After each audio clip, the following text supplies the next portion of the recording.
This is the Internet Court of Truth and Lies. Its function is if you've got something that you think is the truth in the media or a lie in the media, then you can take the truth of the lie that you think exists and you can argue it through 8 verdict questions to up to 8 jurors and see what they say, how they dissect your claim of truth or a lie. And almost inevitably what happens is the plaintiff, and I'm the plaintiff in this trial, finds something out about what he believed is true that is possibly not convincing to somebody or convincing to them for reasons that he never suspected. That's what this trial's about. To get into the trial, the title is Why We Sleep. I'm a computational cognitive neuroscientist who's been doing this for close to 50 years. And I've known for certain theories. One of the theories is that natural language is a window on brain computation. I'm a true computation guy. I'm not a philosopher, and I'm an experimental scientist, but a theoretical experimental scientist. I come from people who do serious studies. It turns out when you study what I call Mendaciology, which is the computational cognitive neuroscience of lies, it yields a prediction that explains why it's not some philosophical reasons or some social reasons or anything else. It is actually fundamental to the computation in nervous systems. What I'm going to do is read the thing that I think is the truth and then try to explain it and go through my verdicts. I think the truth is we sleep to give our neural systems the opportunity to decrease the noise involved in further neural computations. By further, it means the neural computations that happen in the next second, in the next hour, the next day, whatever. In effect, to forget some overpoweringly truthful perceptions and actions in order to remember, learn perceptual, cognitive, and motor predications better. The basic theory that we come from is that the brain is a truth engine. The method of computation is called perceptrons, which are fairly simple little compute units that are suited to intuiting the truth based on essentially Skinnerian style learning or innate things that are learned but do the same computations but without particular learning. The learning can get refined by beyond the innate level.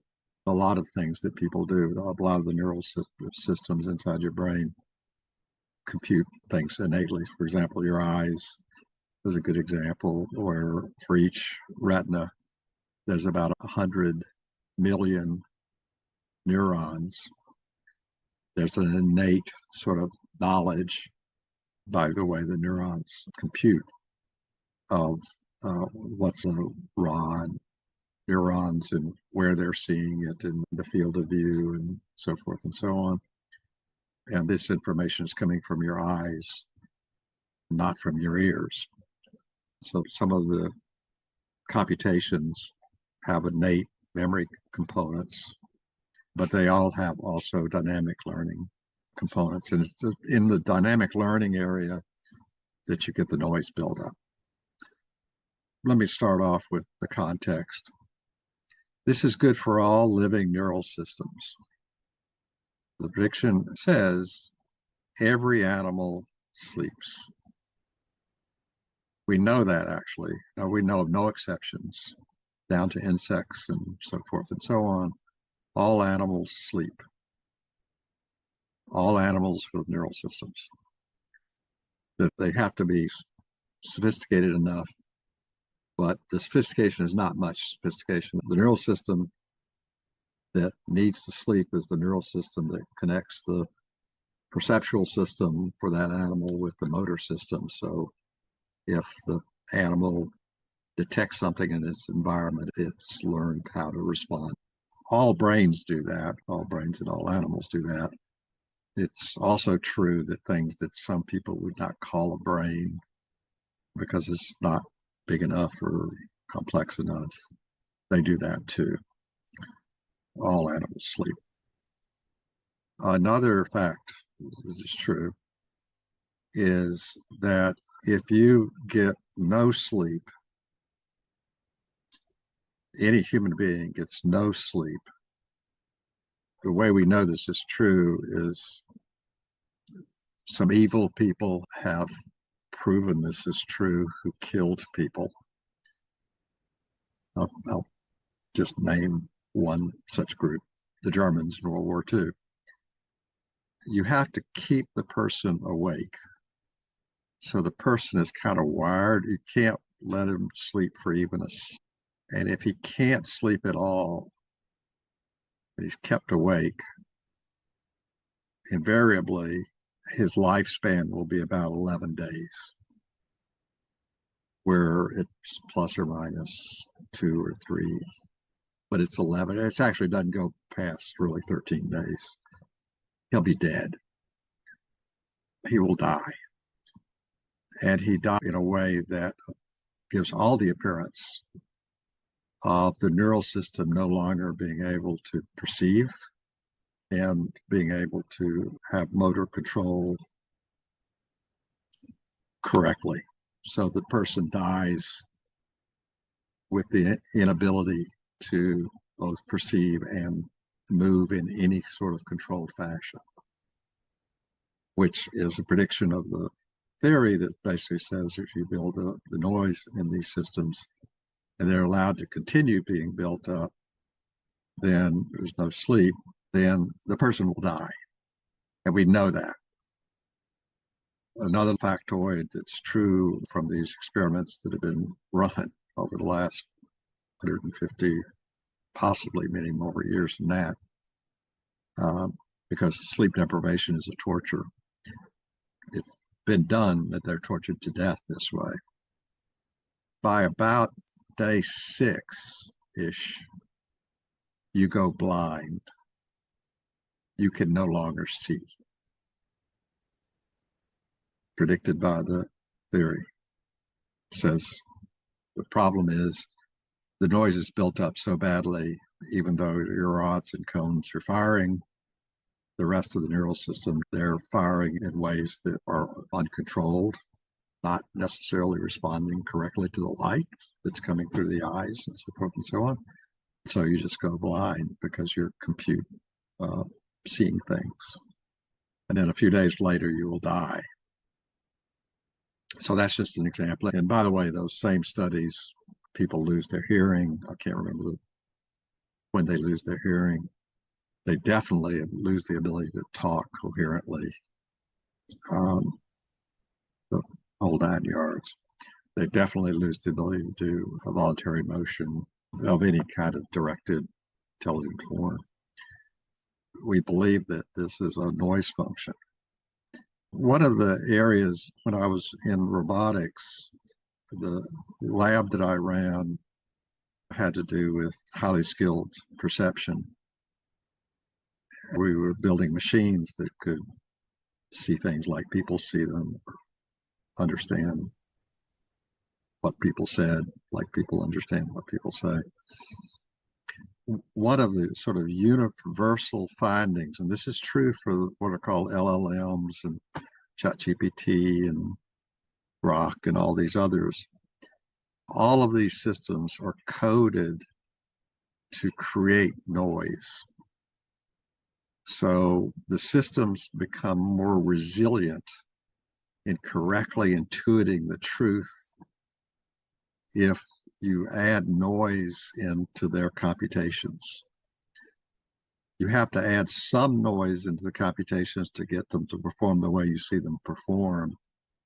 If you add too much noise, then the systems don't work, just like what we see with people. In building the systems that I used to build, it was critical that we had noise built in. For example, the training data itself, you can't train on perfect examples of things. You have to train on imperfect examples. You have to add noise to the things you train on. And you have to, when you adjust the parameters, do the multiplications, you might add a fraction that's from a random number generator. And you're doing this billions of times, generate enough noise to have the system be resilient in intuiting the truth correctly or intuiting a lie correctly. That's further evidence that we're correct in believing that neural systems, animals' neural systems, or basically all animals, have this property that they need sleep because they thrive on the noise. They need some noise, but it builds up if the noise happens over periods of time. If it builds up and you don't give the system a chance to calm back down, to get into a resting state where the noise is ready to perform its function in being resilient and recognizing that that's a pin, you will no longer recognize that's a pin because the noise is taken over. We mean literally taken over. We see this in the LLM systems and the vision systems that we build. Every programmer that I've ever known who is open about what they code for these systems will tell you that, yeah, they put in this noise, they inject the noise, and because these are engineering things, they'll engineer to inject noise in different places because they think that's a good idea. In general, it really didn't matter where they put it because just some noise was what they needed and they got it. If they put in too much noise, the system breaks. If they put in too little noise, the system doesn't perform. And so that's the sort of the further evidence for this. That's basically the argument. This is the picture. I took this picture when Trump was elected. There was a protest in Washington. It was a science one. And I went to the protest. I asked these guys to pose for me because this was so great. I can't remember what school they went to, but they were from a local university. I looked at this equation up here, which I recognized. This is a fundamental in quantum physics, which is walls don't work. You can have an electron, for example, and it doesn't have the energy to the voltage to go past this wall, this voltage wall, but it does go through the wall anyway. And there's a probability that the electron will appear at the other side of the wall. And this is the equation that gives you that probability. These are tensors, and don't ask me to explain them other than to say it's linear algebra. What's interesting, and the joke is, the struggle is so complex, and here for the sake of sleep, I say the struggle is to stay alive. The struggle is so complex, it comes in conjugate pairs, which you see right here. Struggle. So that's physics. That's how the universe works. The brain works the same way. It works well when you're awake if you sleep. If you don't, if you struggle to stay awake and struggle to stay asleep, you live. If you don't get any sleep, you will die. So animal life comes as another one of Mother Nature's conjugate pairs. You just can't do one without the other. So I found this amusing. And these guys were happy. They're struggling to do good. Yeah, these were good graduate students. Yeah. So when I told them who I was, they put up the signs because I recognized it. And I said, this is great. let me go back to this. So I say it's the truth. I believe this is 100% the truth. I don't think there's any question at all. We have enough evidence. The evidence keeps coming. This evidence is from natural language and sleep deprivation studies. It's just overwhelming. We have all kinds of ways to talk to each other about whether or not we're getting enough sleep, or how the sleep went and what happened in the sleep, and so forth. So on. Is it the whole truth? I believe this is the explanation for sleep. There is no computational explanation for sleep other than this one.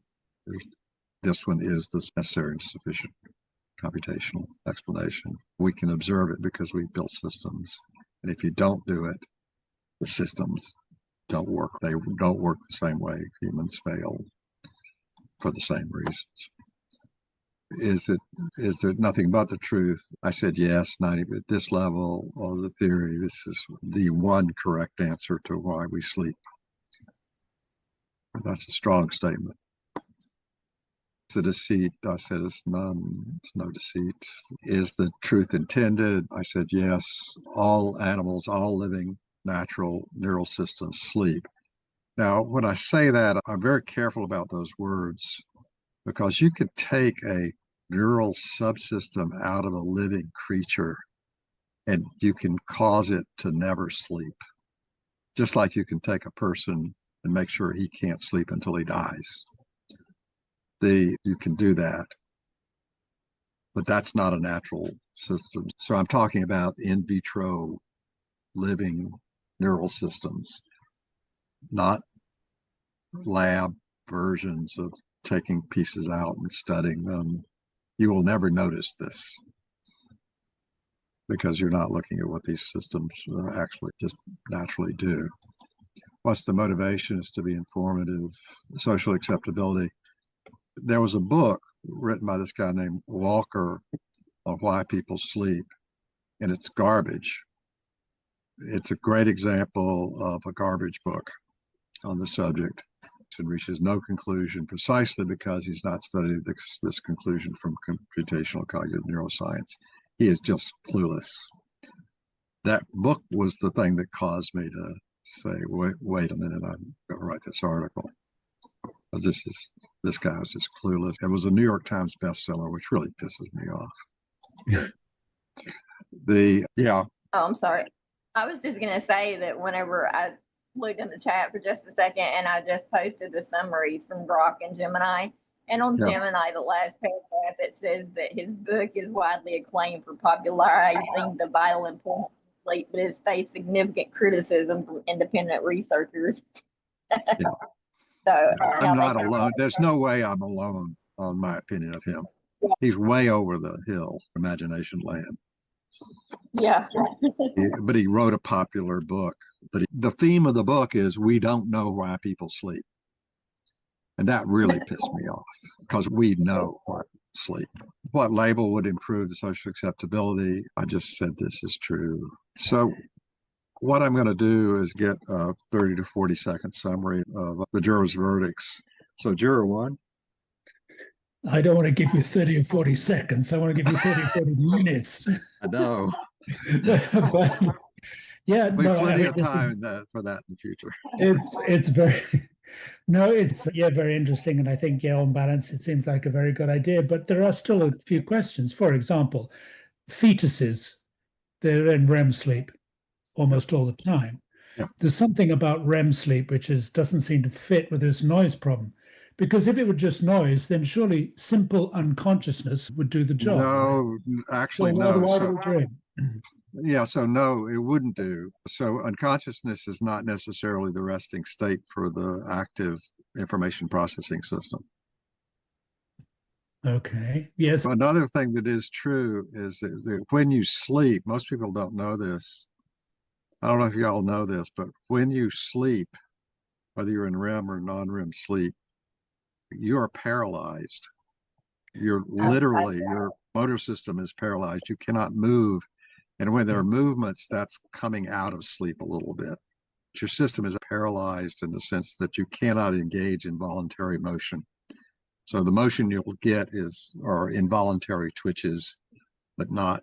Exactly. So once you're frozen and you're unconscious, there isn't any need for noise.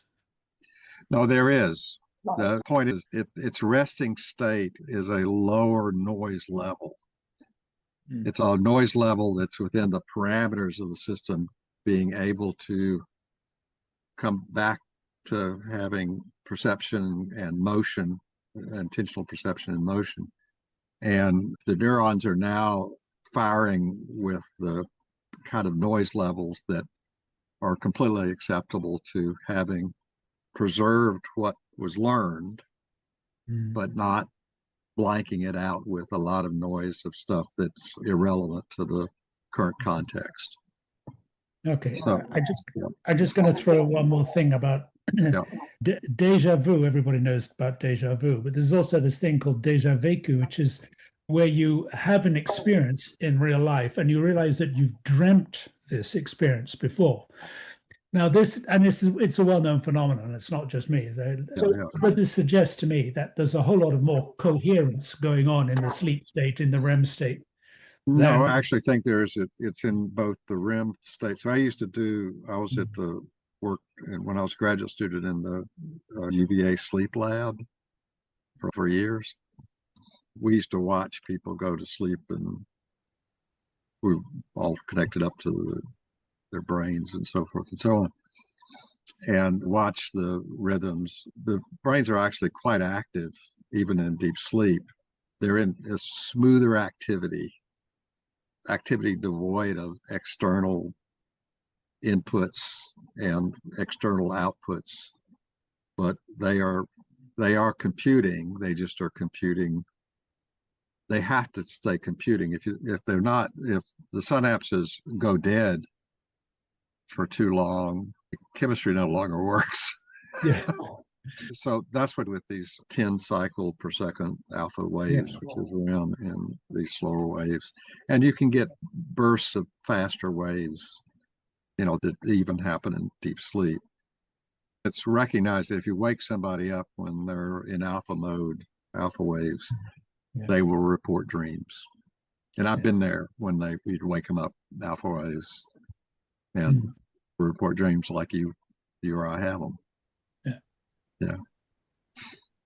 And so it's not the absence of any activity or the absence of any noise. It's the absence of appropriate levels of noise to good perception and good action.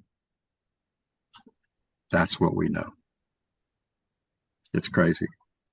And the right answer is it's a source of resilience. You have to have enough noise to be resilient in the face of errors or lack of complete perception, lack of perfect logic, or whatever you want to call it, whatever part of the brain we're talking about. So can I pass on you and say congratulations? Okay, yes, okay. We'll pick this up another time. Yeah. This is a great topic. You could run a whole series of trials on this one topic. Juror 3 and Juror 2 did not show up. Juror 3.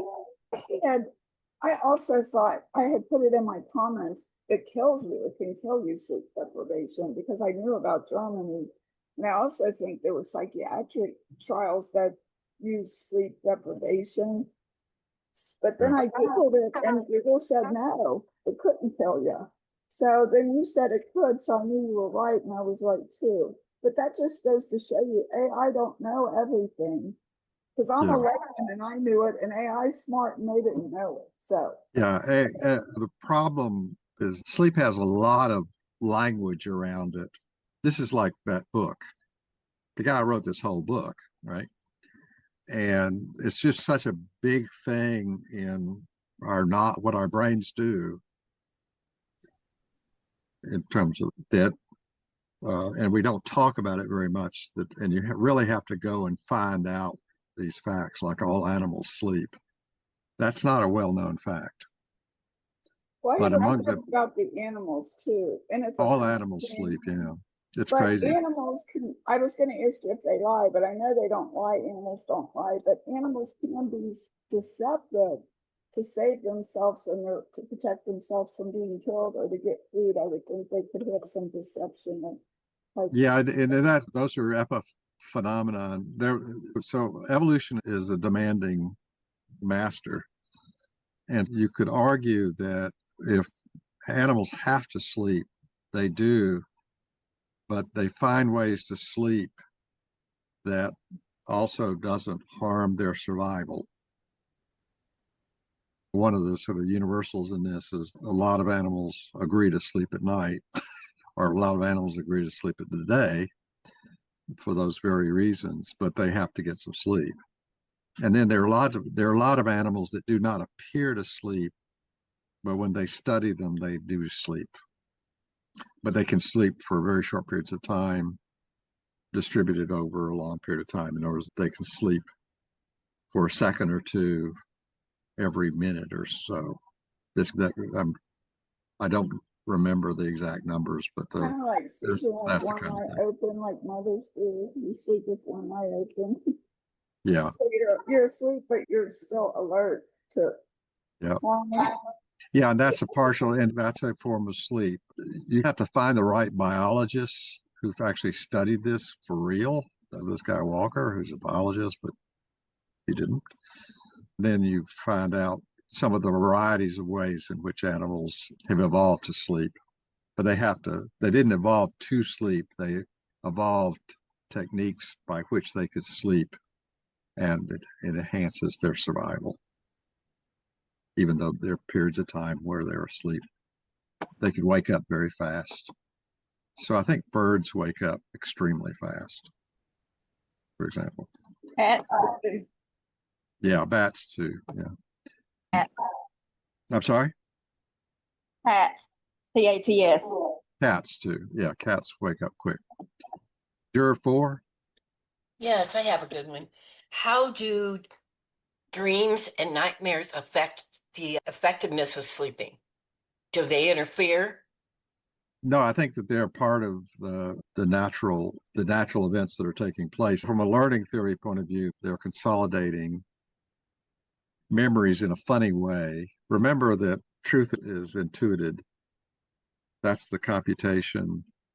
Fiction is just emergent out of the fact that one way you can be ready for deceit is that you're imagining things that could happen simultaneously while you're watching other things happening. There's this enormous amount of parallel computation that's going on, and millions of predications are being formed, which are these decisions, recognitions, or recognizing that you've done some action while you're awake. Those are happening when you're sleeping too, but they're free of the perceptions and the So free nightmares of don't they're nightmares don't not being contaminated by sources of data that are causing the noise in the system to rise and block other recognitions and so forth and so on. So that's the idea. Did you get to study anything about dreams? I'm just curious. Yeah, one of the things the sleep lab at Virginia did was, this was in the early 70s. So this was one of the first sleep labs. I was just a $1 per hour paid guy. So I didn't sleep. So I would give up some time to be able to eat. We would wake people up when they were in REM sleep and record the reports of their dreams for the guys that were studying dreams. That would be a good topic for some time. The Yeah, dreaming cognition. and there's the thing that I learned over a period of time is what you experience, everybody else experiences. Just to tell you, this is too long ago, so I can't remember any of the particular stories, but they were not. There was nothing there. The guys who were doing the studies published their work. There is good research that goes on, so there's good stuff. But when I was working in the sleep lab, my job was to do whatever the protocol told me to do.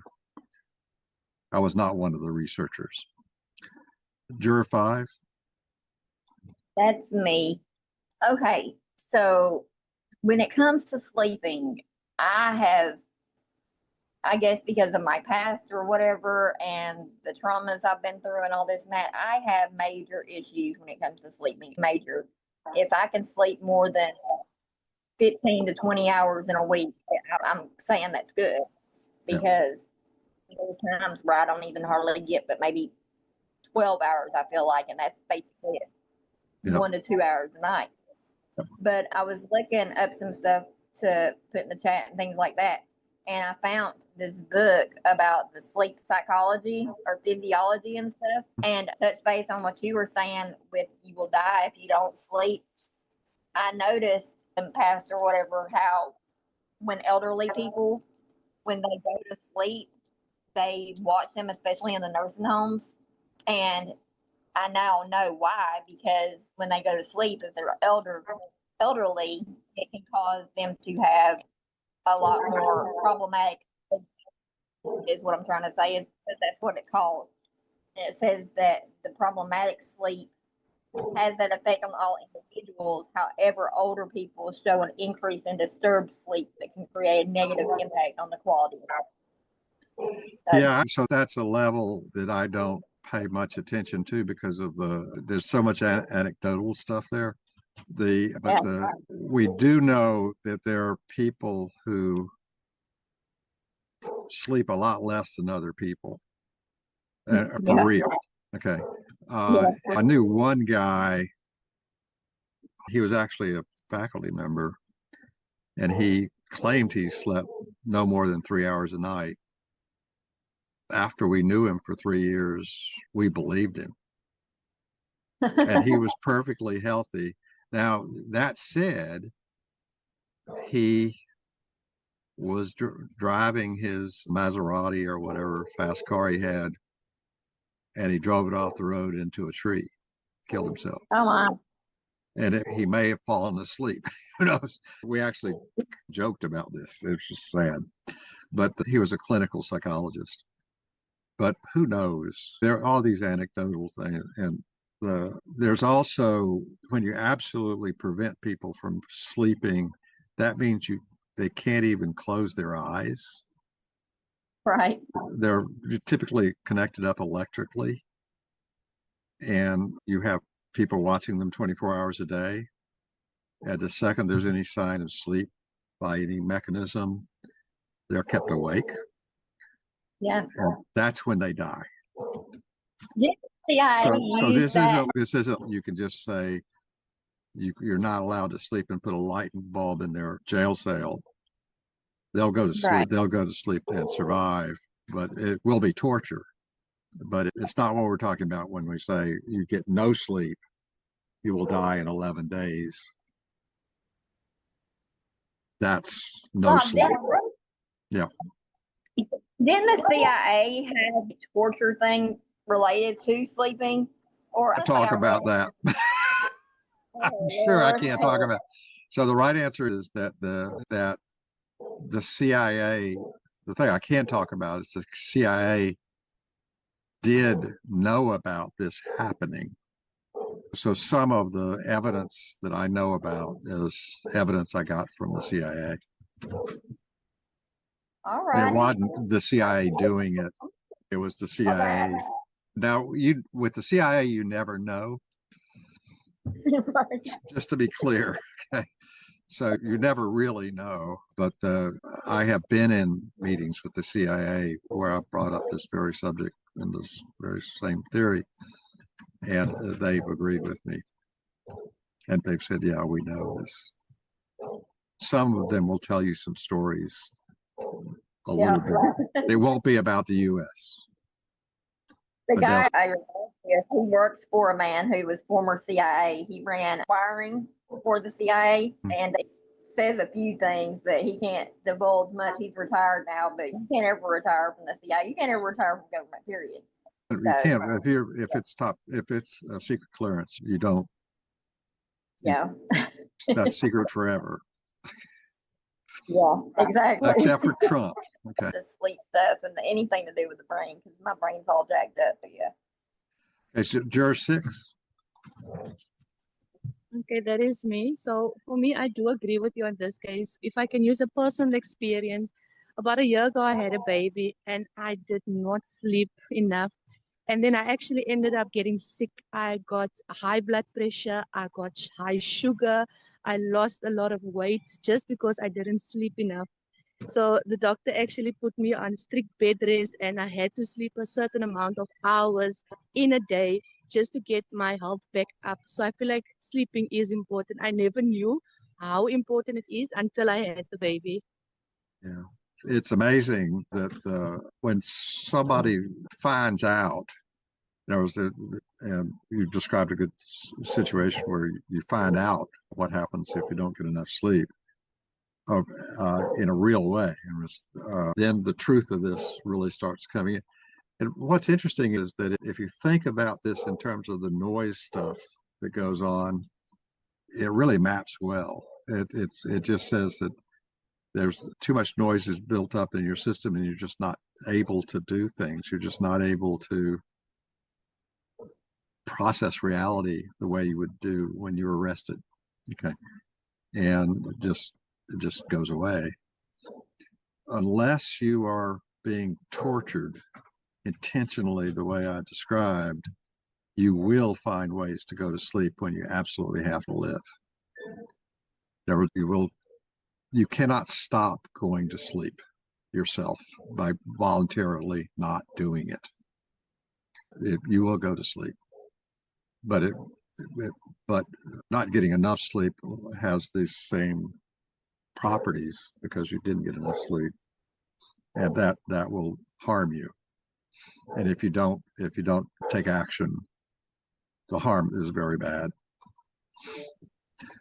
So juror 7, that's actually an interesting story, by the way. Juror 7. So similar like the previous juror, I've had an experience where I did not get enough sleep. I went through something like super traumatic and I was up 24 hours turned to 48 hours. And honestly speaking, I agree with this case 100% because the lines between reality and what's in your head become so blurred that you do not know what is going on. Like there was an incident where I was looking at the traffic lights and in my head it was flashing. So I didn't know if I should go or if I should stay. But the lines just became really blurred between what's going on in my head and in reality. And like you said, your body will find a way to sleep because eventually after the second night of not sleeping at all, I crashed and I just slept. There was no way for me to continue any further. So this one really hits home the fact because I don't know if I was going crazy or what, but the fact that there's evidence to prove it really hits home for me. Thank you so much. The beauty of all this and what I'm saying is you were not going crazy. You were suffering exactly the reason that we sleep. There's no escaping it. Animals have been around for 500 million years. All animals sleep. They always have. They have to. And it's for it's a very simple reason. It has complicated manifestations. What you've said is exactly what I would expect, which is if you attempt to stay awake intentionally, getting past 48 hours, getting up to 72 hours is almost impossible. You just will go to sleep, even if you're going to get killed.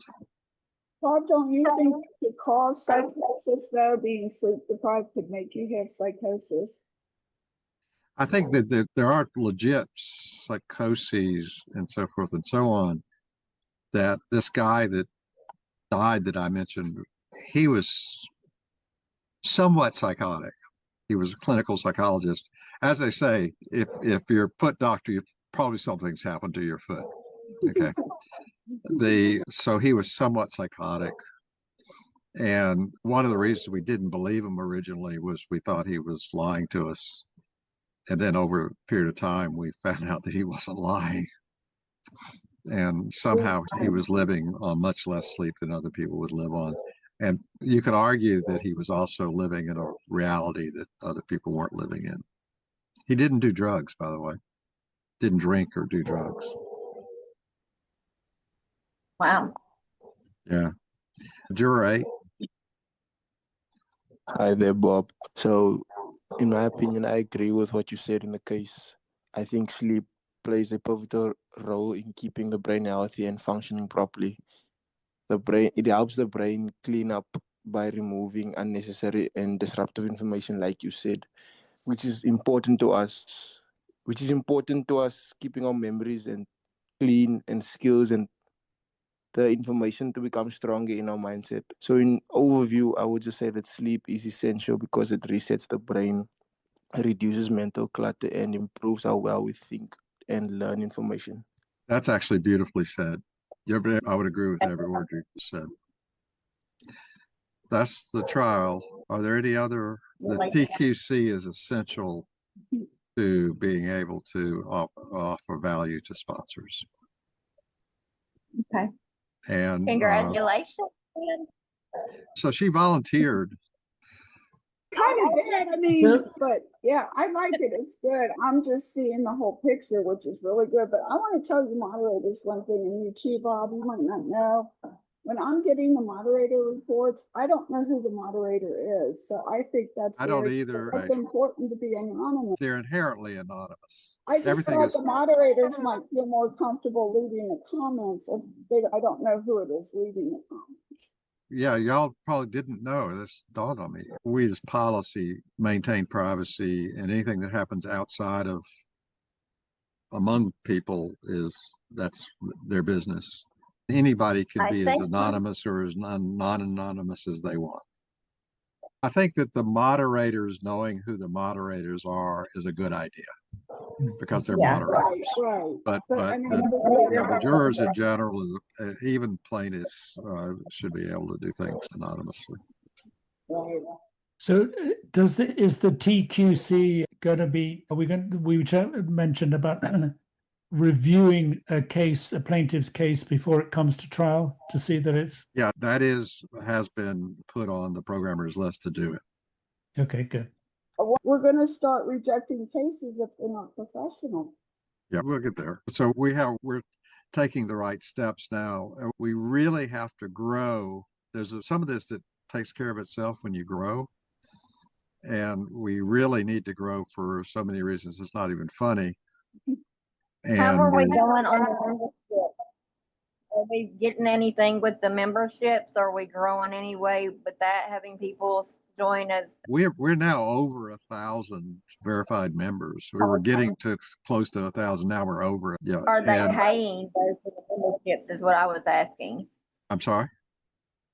I was asking if they were paying for the memberships or are they just free members? The whole paying for the membership, no, nobody pays for the membership. They can contribute. Yeah, and we have some, the contribution thing's in place and it's nice and it works. It can never pay the full boat on what's needed. Okay. And so what pays the full boat is sponsors coming in and paying for whole trials. Then for every trial that a sponsor buys, that's a new trial and a new moderator opportunity. Right? Yeah. And that's perfect. That's exactly how you want to grow. So we're completely focused on getting this blasted ability of a sponsor to buy one. The way it's going to work is a sponsor will be able to buy 1 or 10 trials. That's initially, just to be clear, we want it to be very simple. He can buy 1, see what it works like. He can make it private if he wants. He can buy 10 or buy 20. He can buy 10 and try it. Above that kind of number, we expect to be having interactions with what that sponsor wants. But if a sponsor comes in and just buys 10, that means he's got a credit card he can spend $3,000 on, which basically makes him real. Yeah.